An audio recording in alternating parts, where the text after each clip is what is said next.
Picture this. It's a freezing winter afternoon in Kyoto, right in the year 1869. The streets are mostly quiet, just the crunch of snow underfoot. Then, suddenly, the howling wind is shattered by the deafening crack of gunfire. An elderly government official, riding peacefully in his carriage, is ambushed. 6 masked assassins, wielding heavy, gleaming swords, strike him down in broad daylight. Okay, let's dive into this, because this wasn't just a random attack. So, you've got to ask yourself, why was this high-ranking official targeted so violently right in the middle of the street? Well, the killers later tried to claim he was secretly spreading Christianity, which back then was a completely baseless, inflammatory rumor designed to make people angry. But the real truth? The actual reason they wanted him dead was way more dangerous to the old guard. He had ideas.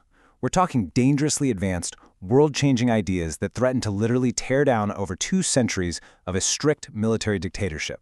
Welcome to our explainer. Today, we're uncovering the incredible story of Yokoi Shonan, known as the architect of the Meiji era. If you really want to understand how Japan pulled off this miraculous transformation, going from an isolated, sword-swinging feudal society to a massive global powerhouse in just a few decades, you absolutely have to look at this guy.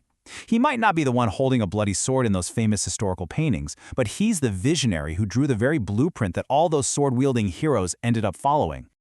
Section 1. The Mystery of Kyoto. Let's step back for a second to that fateful day in the Kyoto streets.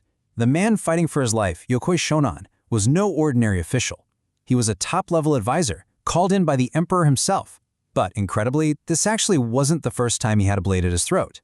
7 years earlier, in 1862, assassins literally burst into a room where he was just having some drinks with friends. He survived, but because he stepped back to grab his weapon, instead of fighting to the death right there on the spot, the super strict samurai code of the time labeled him a coward. He was completely stripped of his status and forced into house arrest. So, the crucial point here is, why did so many people want this guy dead? Well, in the mid-19th century, Japan was deeply, fiercely divided. There was this terrifyingly violent extremist movement gaining ground called Son no Joi, which translates to revere the emperor, expel the barbarians.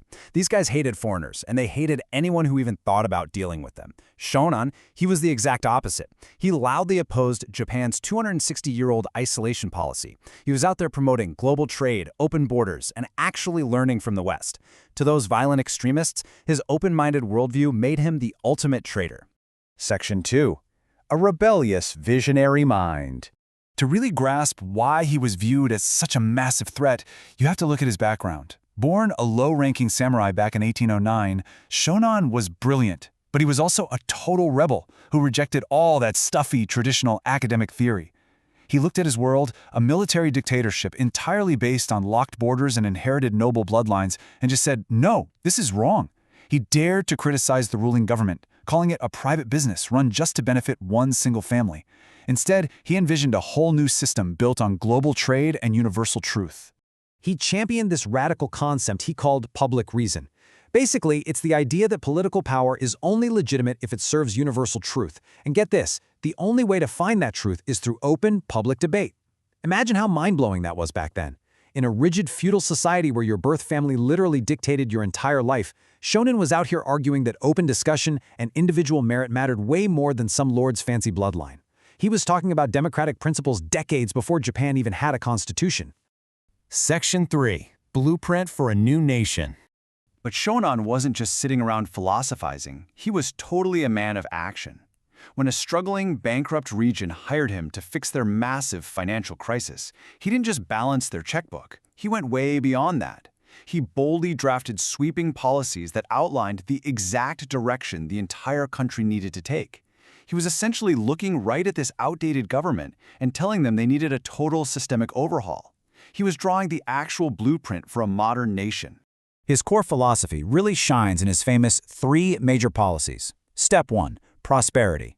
And here's the absolute genius part. He didn't mean making the ruling lords richer. He argued that you have to enrich the everyday, regular citizens first through global trade, and only then will the nation truly prosper. Step 2, defense. Building a strong, unified military to protect that new wealth. And step 3, public justice.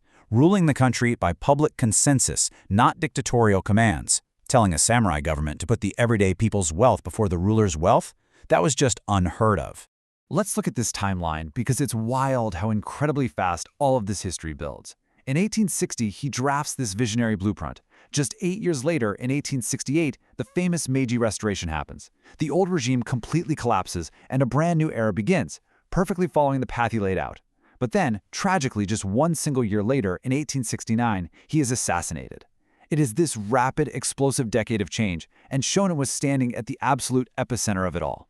Section 4. Inspiring the next generation. Even though his life was cut brutally short, his ideas were already spreading like wildfire. He operated mostly in the shadows, acting as a mastermind and mentor to some of Japan's most legendary historical figures. Take Sakamoto Ryoma, for example. Think of him as the ultimate action hero samurai of that era. Shonan and Ryoma had this incredible dynamic. In fact, Ryoma's super famous ambition to wash Japan clean of its old ways, he was actually just quoting a casual conversation he'd had with Shonan. There's this one specific, amazing anecdote that just perfectly captures their vibe. During a visit, Shonan asked young Ryoma what his own role in the coming revolution should be. Ryoma just laughed and said, "Teacher, you just wait upstairs, drink your sake, and watch us put on a play. Whenever we get stuck, just give us the instructions." It's a really funny, warm exchange, but it perfectly highlights the immense respect these young, fiery revolutionaries had for Shonan's towering intellect. To them, he was the ultimate director of the revolution. And they literally followed his script to the letter. Shonan's blueprint became a reality through these deeply devoted students. His ideas directly inspired Ryoma's famous 8-point program. Another student of his drafted the Charter Oath, which actually became the foundational legal document of the brand new Meiji government, directly echoing Shonan's demand for public debate.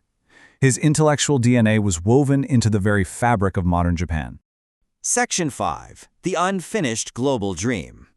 Now, if you think just fixing Japan was his ultimate goal, you are missing the biggest, most mind-blowing piece of the puzzle. Shonan was looking way beyond his own borders. He was looking at humanity as a whole. Despite a super strict national ban on overseas travel, he actually managed to secretly send his own nephews all the way to America. He deeply admired the American presidential system.